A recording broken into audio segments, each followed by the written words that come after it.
છેલ્લે મારું નામ બોલ્યા મિસ્ટર ધીરુભાઈ.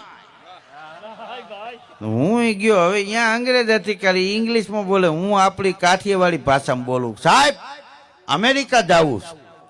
5 મિનિટ અમે હામાં હામું બોલ્યા, મારું ઈ ન સમજ્યા, હું એનું ન સમજો.